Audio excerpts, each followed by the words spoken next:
Ahora que ya sabemos hacer gráficas de funciones muy diversas, vamos a pararnos un momento a analizar cómo se grafican las funciones que están definidas a trozos. Este tipo particular de funciones tienen sus peculiaridades y vamos a empezar con un caso muy simple. Observemos esta función que está definida en 3 tramos, ¿vale? Lo primero que haremos es analizar el dominio en general de esta función. Bien, esta función en los 2 primeros tramos observamos que tiene forma polinómica, de primer grado y de segundo grado. Los polinomios son funciones que se comportan muy bien y no tienen problemas de continuidad y tampoco tienen problemas de derivabilidad, ¿vale? Son continuas y derivables en todo R. Por lo que respecta al último trozo, al último tramo, se trata de una raíz cuadrada. Bien, las raíces cuadradas de x, como funciones en sí, no tienen todo el dominio, ya que los valores negativos no pertenecen al dominio de este tipo de funciones. Pero en nuestro caso particular, como nos la definen solamente para el intervalo de x más grandes que 1, este tramo tampoco nos va a dar problemas, ¿vale? O sea que en los 3 trozos vemos que la función ocupa todo el dominio, ¿vale? O sea, el dominio de la función son todos los reales. De todas maneras, recordar que una función, su dominio, sean todos los reales, en el caso de una función definida a trozos, eso no nos garantiza que no haya algún tipo de discontinuidad, ¿vale? ¿Qué puede pasar? Puede pasar que en los puntos de unión tengamos una discontinuidad de salto, ¿de acuerdo? Y a pesar de ello, el dominio de la función sean todos los reales. Entonces, ¿qué tenemos que hacer ahora? Tenemos que analizar la continuidad en estos puntos complejos, en estos puntos de unión de los diferentes tramos de la función, que en este caso serán -3 y 1. Recordar que la condición para que una función sea continua en un punto x0 es la siguiente, es que los límites cuando nos acercamos a la función alrededor de ese punto por la izquierda y por la derecha, ¿vale?, coincidan. Y además tiene que verificarse también que este valor sea el mismo que la imagen de la función en ese punto, ¿vale? Vamos a ver qué pasa en x menos 3. En x igual a menos 3, si hacemos el límite por la izquierda, tenemos que aplicarlo a esta función de aquí, ¿vale? Porque si lo recordáis, ¿veis? Para x menores que menos 3, la función está definida como esta línea recta. Para las x superiores a 3, tendremos esta otra. Entonces, por la izquierda del menos 3 utilizaremos esta función. El límite, si lo calculamos, vemos que es un 0.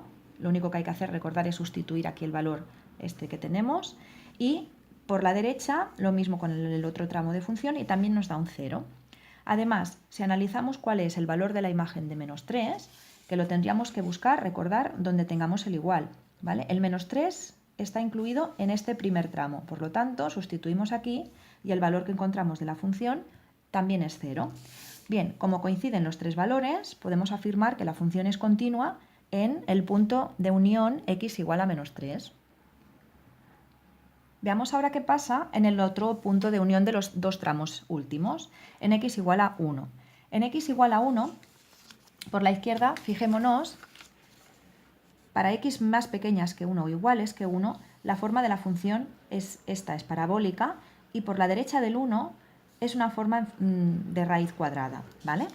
Entonces vamos a ver qué ocurre con los límites. Por la izquierda de esta función vemos que el límite al calcularlo, al sustituir aquí el 1, nos obtenemos un 4, y cuando calculamos el límite por la derecha del 1, obtenemos un 1. Vemos que estos dos valores son diferentes. Entonces podemos afirmar que la función no será continua en x igual a 1, sino que habrá una discontinuidad y es más, hay una discontinuidad de salto, ¿vale? Entonces, a continuación, lo que tenemos que hacer para dibujar la función será analizar cada uno de los tramos. El primer tramo de la función es una función que tiene un comportamiento lineal, es una línea recta.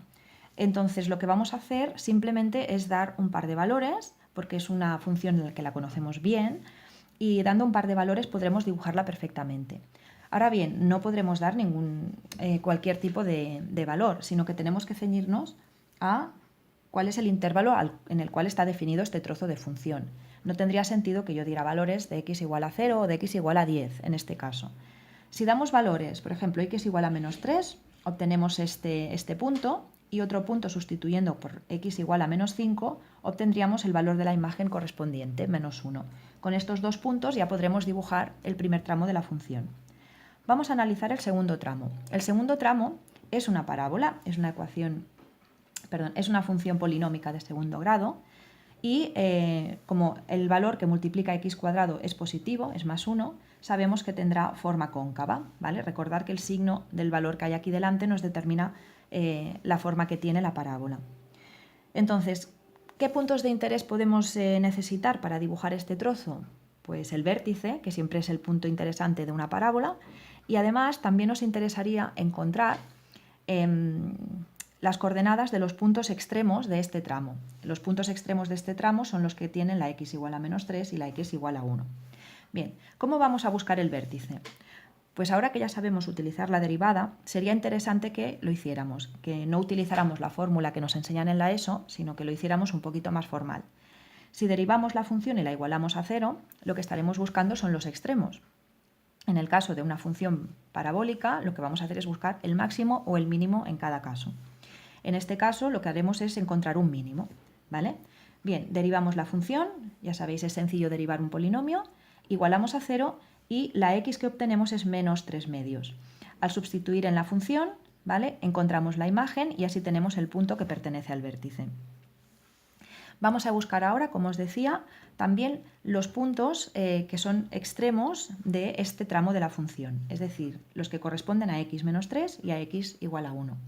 Al calcular las imágenes de -3 y de 1 obtenemos estos valores, por lo tanto ya tenemos estas coordenadas. Por último, el último tramo, el de la función que es a raíz cuadrada de x para las x mayores que 1. Esto es una función también que tiene forma conocida. Para todo este dominio tendrá forma creciente y solamente con que busquemos 2 o 3 puntos representativos será suficiente. ¿Cómo lo haremos? Dando valores también, ¿eh? Por ejemplo, la imagen de 1, sustituyendo aquí obtendremos un 1, la imagen de 4 y la imagen de 9, ¿vale? Después de poner toda esta información junta, ¿vale?, obtendremos una gráfica de la función tal como esta, ¿vale? El primer tramo, hasta el -3, es una línea recta. El segundo tramo es una parábola, como hemos visto. Aquí tenemos que representar un abierto, es decir, un agujerito para indicar que este punto lo incluimos en este tercer tramo, ¿vale? Está aquí, incluido en el 1, 1. Y el último tramo de la función que tiene esta forma típica característica de las raíces cuadradas de x. ¿De acuerdo? Una cosa importante, cuando hagáis gráficos es algo que os soléis olvidar a veces y es importante que no os lo olvidéis. Tenéis que nombrar los ejes, tenéis que ponerle nombre. Este de aquí es el eje de abscisas, por lo tanto le pondremos x, y el eje vertical es el eje de ordenadas y le llamaremos siempre y, ¿vale? Y ya para hacerlo estupendo, al dibujo de la función le podéis también poner nombre y con esto queda completo el gráfico.